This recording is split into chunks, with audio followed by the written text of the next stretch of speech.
Greetings, friends and Robloxians. It is I, birdbrainsane, and you're watching a Little Kingdom production. Welcome to Critter Catching Contest Island. This entire island is a mini-game. That is a game within the Roblox Islands game where the goal is to hunt down and capture the most wild animals, the critters, with a net. Those are frogs, rabbits, bees, and fireflies. There will be up to $1 million coin prize for winners. Sometimes we'll do a golden frog or a purple firefly for championship competitions.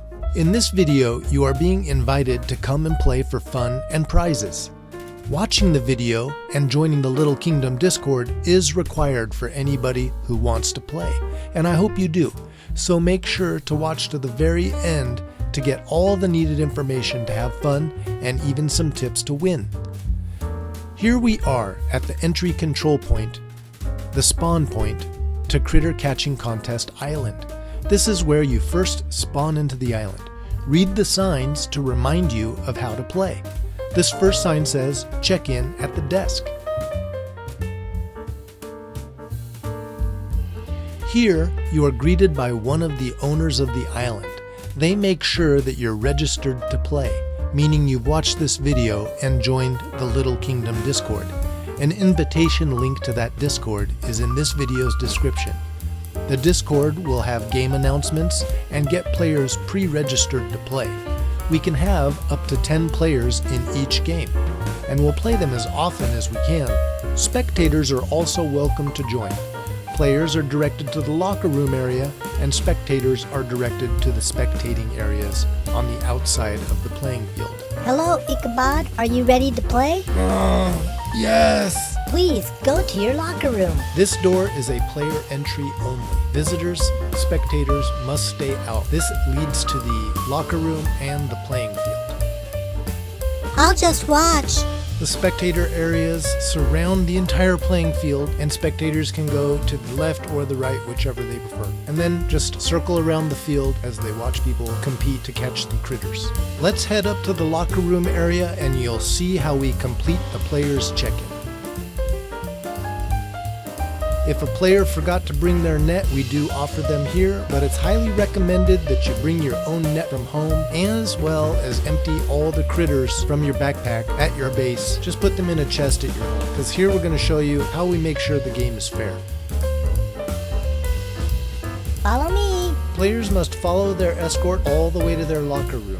Each locker room has a theme, and the player will have their name put on their locker before the game starts. It's important to keep these rooms secure because a player must enter the field with no critters in their backpack. So each player comes in here, and inside the locker room is a chest where they empty all their critter contents into the chest. Each player will get their critters back at the end of the game. Put your critters in this chest. Players are then given build permissions to go into the chest and empty all of their critters. The owner verifies that there is at least one of every critter in the chest. If not, the owner will give the player one of those critters that they are missing to make sure that they didn't overlook any of the critters and that they have completely emptied their backpack of critters into the chest. Those rare critters such as purple fireflies and golden frogs do not need to go into the chest. However, during the game, the owner must witness the player catching that critter for it to be an automatic win. Game over. Outside of each locker room, there is another chest, and this is where the player empties the critters that they caught during the game after the game is over, so they can then be counted and we can decide who the winner of each game is. This is where you put your critters in after the game. Follow me to the game field entry point.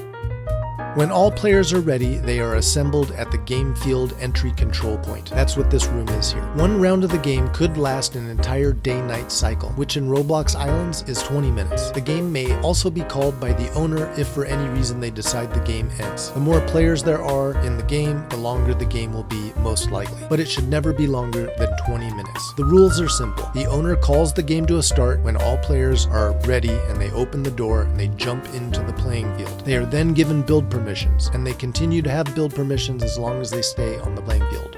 Rule number 1. Players start the game by touching the OB flag, and then they must stay on the field for the entire duration of game. If for any reason the player loses connection, or if they cancel their OB timer and reset and respawn off of the game field, that game is considered forfeit for them. They can get their critters back from the locker room chest, but they need to be escorted by one of the island owners after the game before the next game begins.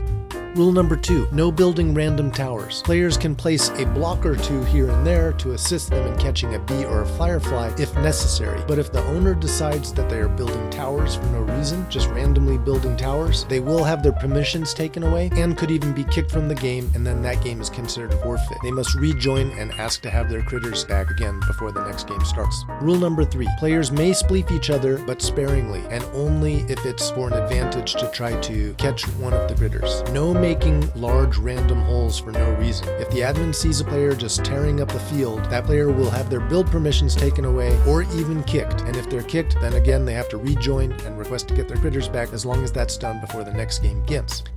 At the end of the game, all players will then have their critters counted in that chest that's outside of their locker room. Once the winner is decided, they will then be given access to their locker room chest to get their original critters back.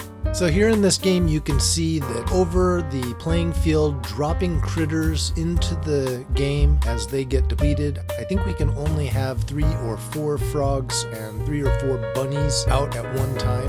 The bees will spawn in the hive. Here's a little tip for you. If there aren't a lot of bees flying around on the playing field, just run up to a tree and swipe your net over the hive, and I bet you catch at least 1 or 2. And at night, you might even catch 4 or 5, as that's where they like to sleep and hide out during the night.